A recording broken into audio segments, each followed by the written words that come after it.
যে সিদ্দিককে আমার আল্লাহ ভালোবাসে, যে সিদ্দিককে আমার নবী ভালোবাসে, যে সিদ্দিককে উমর ভালোবাসে, যে সিদ্দিককে উসমান ভালোবাসে, যে সিদ্দিককে ইমামে হাসান ভালোবাসে, যে সিদ্দিককে ইমামে হুসাইন ভালোবাসে, যে সিদ্দিক দুনিয়ার মধ্যে নবীর সাথী, রওজায়ে পাকের মধ্যে নবীজির সাথী, হাসরের ময়দানে উঠবে নবীজির সাথে, জান্নাতে যাবে না নবীর পেছনে পেছনে সিদ্দিক আকবর। সুবহানাল্লাহ।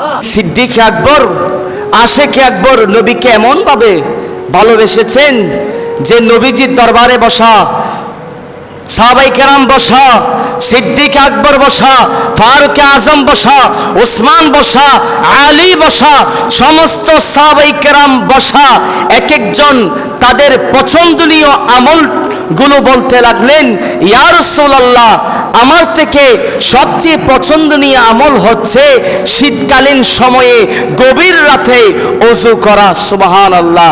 আরেকজন সাহাবী বলছে, ইয়া রাসূলুল্লাহ, আমার থেকে গরমকালে রোজা রাখতে বেশি ভালো লাগে। সুবহানাল্লাহ। আরেকজন সাহাবী বললেন, ইয়া রাসূলুল্লাহ, জিহাদ ফি সাবিলিল্লাহ, আল্লাহর রাস্তায় জিহাদ করা ইয়া রাসূলুল্লাহ বড় ভালো লাগে।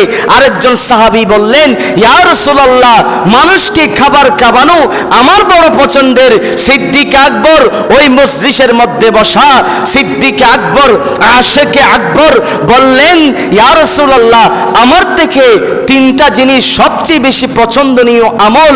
এক নাম্বার হচ্ছে আন-নাজরু ইলাইক, ইয়া রাসূলুল্লাহ, হাবিব, আপনি নবীর চেহারায়ে মুস্তাফার দিকে চেয়ে থাকা। সুবহানাল্লাহ। সিদ্দিক আকবর বললেন, ইয়া রাসূলুল্লাহ, আপনার চেহারায়ে মুবারকের দিকে সারাক্ষণ দেখে থাকা, এটা আমার সবচেয়ে পছন্দনীয় আমল। দুই নাম্বার বললেন, ইনফাকু মালি আলাইক, ইয়া রাসূলুল্লাহ, আমার সমস্ত সম্পদ আপনি নবীর কদমে কুরবান করতে চাই। সুবহানাল্লাহ। ইয়া রাসূলুল্লাহ, শুধু সম্পদ কেন? আপনি শুধু আমার সম্পদের মালিক নয়, আপনি রাসূল, আমি আবু বকর সিদ্দিকের জানেরও মালিক।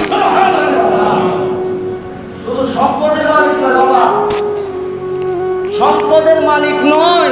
ইয়া রাসূলুল্লাহ, আপনি শুধু সম্পদের মালিক নয়, আমি আবু বকর সিদ্দিকের জানেরও মালিক। সুবহানাল্লাহ।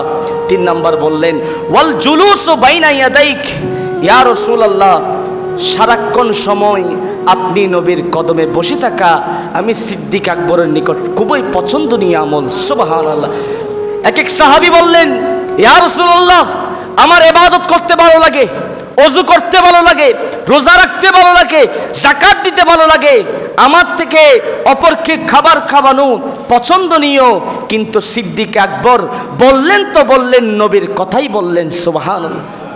সাহাবায়ে কেরাম এক একজন এক এক আমলের কথা বলেছেন, কিন্তু সিদ্দিক আকবর যে আমলের কথা বলেছেন কোন সাহাবীর সাথে সেই আমল মিলে নাই। বললেন, আপনি নবীর চেহারার দিকে তাকিয়ে থাকা, আপনি নবীর কদমে বসে থাকা, আপনি নবীর জন্য নিজের জানকে উৎসর্গ করে দেওয়া, আপনি নবীর কদমে নিজের মালকে উৎসর্গ করে দেওয়া। সুবহানাল্লাহ। সে সিদ্দিক আকবর, আশেকে আকবরের মতো যদি আমরা হতে পারতাম।